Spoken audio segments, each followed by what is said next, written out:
অবশেষে আন্তর্জাতিক সহযোগিতায় আজ দেশে ফিরছে একসময় দেশের সবচেয়ে ক্ষমতাধর পুলিশ কর্মকর্তা বেনজির আহমেদ। সকালে ব্রিফিংয়ে এই তথ্য জানিয়েছেন অতিরিক্ত police commissioner S N. Mohammad Nazrul ইসলাম।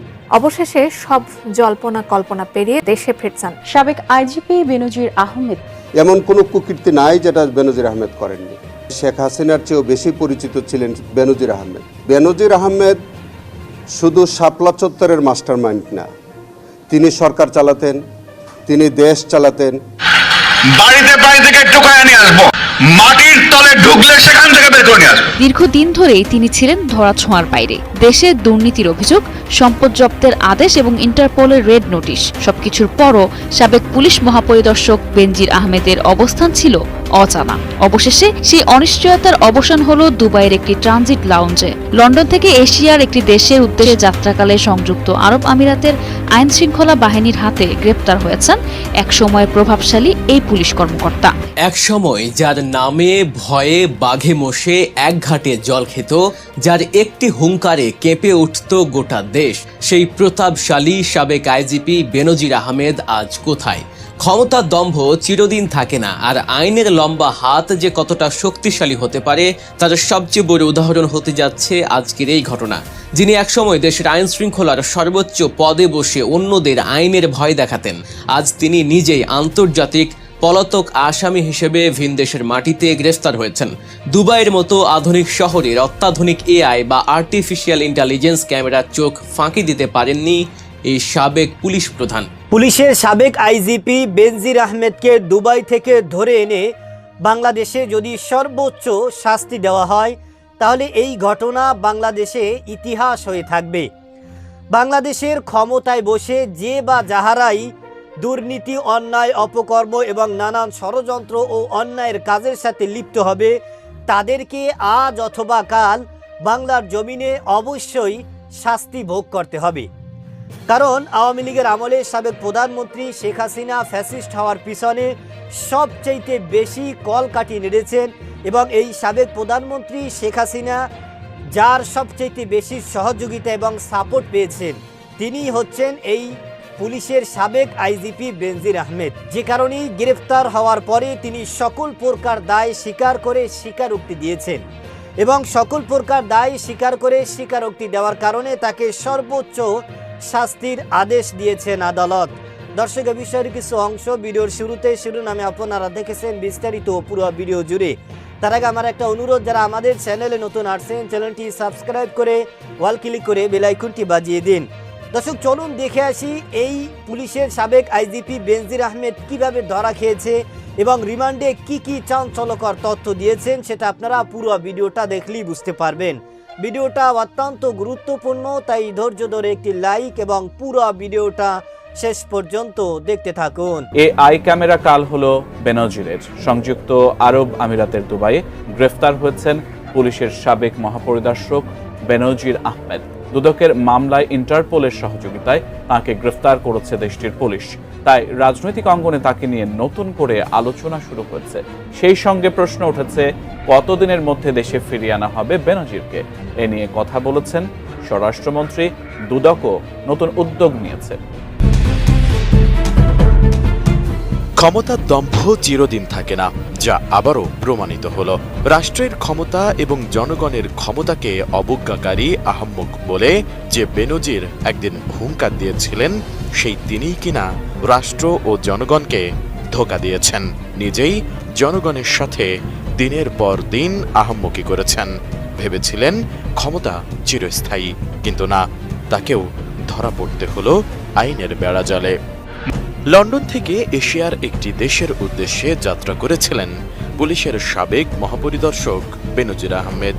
পরিকল্পনা ছিল দুবাইয়ে ট্রানজিট শেষে গন্তব্যে পৌঁছানোর। তবে আর্টিফিশিয়াল ইন্টেলিজেন্স ক্যামেরায় ধরা পড়ে দুবাই আন্তর্জাতিক বিমানবন্দরই হয়ে গেল তার যাত্রার শেষ গন্তব্য। উন্নত মানের কাঁচামাল, আরআইএল অ্যাঙ্গেল এন্ড চ্যানেল। এখন কাঠের দিন শেষ, আরআইএল-এর বাংলাদেশ। বিমানবন্দরের অত্যাধুনিক এআই ভিত্তিক ফেস রিকগনিশন প্রযুক্তিতে শনাক্ত হওয়ার পর ইন্টারপোলের তথ্য ভাণ্ডার মিলিয়ে তাকে গ্রেপ্তার করে দুবাই পুলিশ। পুলিশ সদর দপ্তর সূত্রে এ তথ্য নিশ্চিত হওয়া গেছে। দুবাই পুলিশের বরাতে বাংলাদেশ পুলিশ সদর দপ্তরের এক কর্মকর্তা দেশের একটি গণমাধ্যমকে বলেন, সম্প্রতি বেনজির লন্ডন থেকে সিঙ্গাপুর বা থাইল্যান্ডের উদ্দেশ্যে রওনা হন। নির্ধারিত ফ্লাইটে দুবাই আন্তর্জাতিক বিমানবন্দরে ট্রানজিটে নামার পর অন্য যাত্রীর মতোই ইমিগ্রেশন ও নিরাপত্তা ব্যবস্থার আওতায় আসেন তিনি। পুলিশের ওই কর্মকর্তার দাবি, বিমানবন্দরের এআই ক্যামেরা তার মুখমণ্ডল স্ক্যান করে। স্ক্যানের তথ্য আন্তর্জাতিক অপরাধীদের তথ্য ভাণ্ডারের সঙ্গে মিলিয়ে দেখা হলে বেনজির আহমেদের নামে থাকা ইন্টারপোল সতর্কতা সংকেত নোটিশ সামনে আসে।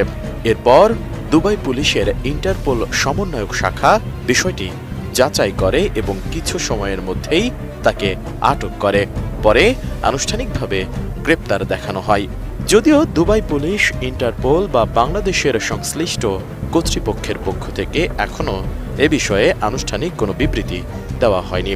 তবে স্বরাষ্ট্রমন্ত্রী সালাউদ্দিন আহমেদ রোববার বিকেলে সংসদ অধিবেশনের শুরুতে ৩০০ বিধিতে দেওয়া বক্তব্যে সাবেক আইজিপি বেনজির আহমেদকে গ্রেপ্তারের বিষয়টি অবগত করেন। তিনি জানান, সংযুক্ত আরব আমিরাতের দুবাইয়ে পুলিশ তাকে গ্রেপ্তার করেছে।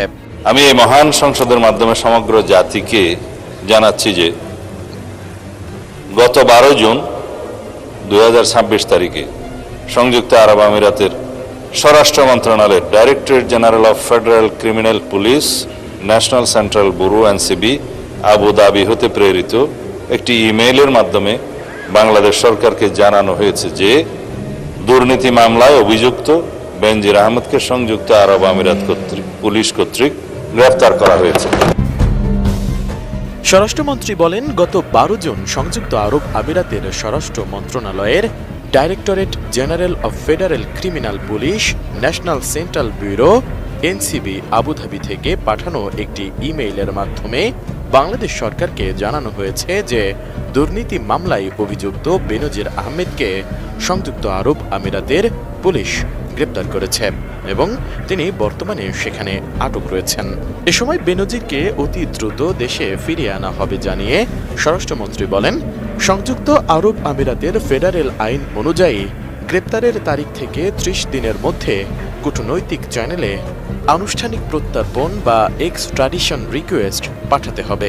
বাংলাদেশ সরকার ইতোমধ্যে সেই প্রক্রিয়া শুরু করেছে এবং নির্ধারিত সময়ের মধ্যেই তাকে দেশে ফিরিয়ে এনে বিচারের মুখোমুখি করা হবে বলে জানান স্বরাষ্ট্রমন্ত্রী। স্বরাষ্ট্র মন্ত্রণালয় কর্তৃক এক্সট্রাডিশন প্রপোজাল প্রস্তুত ও অনুমোদন এবং পররাষ্ট্র মন্ত্রণালয়ের মাধ্যমে ইউএই কর্তৃপক্ষের নিকট কূটনৈতিক চ্যানেলে আনুষ্ঠানিক এক্সট্রাডিশন রিকোয়েস্ট প্রেরণ করে এনসিবি আবুধাবির সাথে সমন্বয়পূর্বক অতি দ্রুতই তাকে বাংলাদেশে নিয়ে আসা হবে। পাপ কখনো বাপকেও ছাড়ে না। সাবেক পুলিশের সাবেক আইজিপি বেনজির আহমেদ একসময় বাংলাদেশের ক্ষমতার আসনে বসে, গদিতে বসে তিনি ক্ষমতার অপব্যবহার করেছেন। বাংলাদেশ থেকে লক্ষ লক্ষ কোটি কোটি টাকা তিনি আত্মসাৎ করে বাহিরে পাচার করেছেন এবং ক্ষমতায় বসে তিনি যেই ক্ষমতার অপব্যবহার করেছেন, বাংলাদেশের সাবেক প্রধানমন্ত্রী শেখ হাসিনাকে ফ্যাসিস্ট হওয়ার পিছনে তার সহযোগী, তার সাপোর্ট সবচেয়ে বেশি ছিল। তিনি বাংলাদেশের নিরীহ অসহায় মানুষদেরকে জেলে ভরে, তাদেরকে কারাবন্দি করে, তাদেরকে বিভিন্নভাবে নির্যাতন করেছেন এবং এই সাবেক প্রধানমন্ত্রী শেখ হাসিনাকে ফ্যাসিস্ট হওয়ার পিছনে তার অবদান এবং তার হাত সবচেয়ে বেশি ছিল। যে কারণেই মানুষ বলে যে পাপ কখনো বাপকে ছাড়ে না। এই পুলিশের সাবেক আইজিপি তিনি নিজেকে এতদিন লুকিয়ে রাখলেও, তিনি নিজেকে এতদিন ধরাছোঁয়ার বাইরে রাখলেও ইতিমধ্যে তিনি দুবাই থেকে হাতে নাতে ধরা পড়েছেন, তাকে গ্রেফতার করা হয়েছে এবং যে কোনো সময়, যে কোনো মুহূর্তে তাকে বাংলাদেশে এনে আইনের আওতায় এনে তাকে সর্বোচ্চ শাস্তি দেওয়া হবে। দর্শক, এই পুলিশের সাবেক আইজিপি বেনজির আহমেদকে বাংলাদেশে এনে যদি সর্বোচ্চ শাস্তি প্রদান করা হয় তাহলে এটা বাংলাদেশে একটা ইতিহাস হয়ে থাকবে। যারাই রাজনীতি করে, যারাই ক্ষমতার গদিতে বসে, ক্ষমতার আসনে বসে, তাদের একটাবার হলেও এই ঘটনা তাদেরকে ভাবাবে এবং তারা চিন্তা করবে যে আমরা ক্ষমতায় বসে যদি ক্ষমতার অপব্যবহার করি, অন্যায় করি, দুর্নীতি করি, তাহলে আমাদের আজ অথবা কাল বাংলার জমিনে অবশ্যই শাস্তি ভোগ করতে হবে। যে কারণেই এই বেনজির আহমেদ তিনি একসময় ক্ষমতার অপব্যবহার করে তিনি যেই রাজ্য কায়েম করেছিল, বাংলাদেশে এমন কোনো অঞ্চল নেই, এমন কোনো গ্রাম নেই, এমন কোনো জেলা নেই যেইখানে তিনি তার ক্ষমতার অপব্যবহার করেননি। যে কারণেই ইতিমধ্যে তাকে হাতে নাতে আটক করা হয়েছে। রিমান্ডে তিনি সকল প্রকার দায় স্বীকার করে স্বীকারোক্তি দিয়েছেন এবং এই দুবাইয়ের যারা যে সমস্ত প্রশাসনের লোক রয়েছেন, বাংলাদেশের প্রশাসনের সাথে তাদের সাথে ইতিমধ্যে বৈঠক হয়েছে, চিঠি আদান প্রদান করা হয়েছে। যে কোনো সময় যে কোনো মুহূর্তে এই পুলিশের সাবেক আইজিপি বেনজির আহমেদকে বাংলাদেশে আনা হবে এবং বাংলাদেশের স্বরাষ্ট্রমন্ত্রী সালাউদ্দিন আহমেদ মহান সংসদে তিনি বক্তব্য দিয়েছেন যে তাকে বাংলাদেশে এনে এরপরে দিবালকে প্রকাশ্যে সর্বোচ্চ শাস্তি প্রদান করা হবে, যাতে করে বাংলাদেশের আর কোনো রাজনৈতিক নেতাকর্মীরা, আর কোনো বাংলাদেশের সাবেক পুলিশ কর্মকর্তারা তারা বাংলাদেশের বিরুদ্ধে, বাংলাদেশের মানুষের বিরুদ্ধে, দেশের আর্থিক অবস্থাকে নিয়ে তারা কোনো ধরনের কোনো দুর্নীতি, অন্যায়, অপকর্ম না করতে পারে। সেজন্য বর্তমান নবনির্বাচিত প্রধানমন্ত্রী তারেক রহমান তিনি দায়িত্ব নিয়েছেন এবং এইভাবে তিনি তার দায়িত্ব পালন করার আশ্বাস দিয়েছেন। দর্শক, এই সাবেক পুলিশের সাবেক আইজিপি বেনজির আহমেদ সম্পর্কে আপনার কি মতামত সেটা আমাদের কমেন্ট সেকশন অবশ্যই জানাবেন। আজ এ পর্যন্তই। সুস্থ থাকবেন, ভালো থাকবেন। দেখা হবে আগামী কোনো ভিডিওতে, কথা হবে নতুন কোনো বিষয় নিয়ে। সে পর্যন্ত ভালো থাকবেন। খোদা হাফেজ।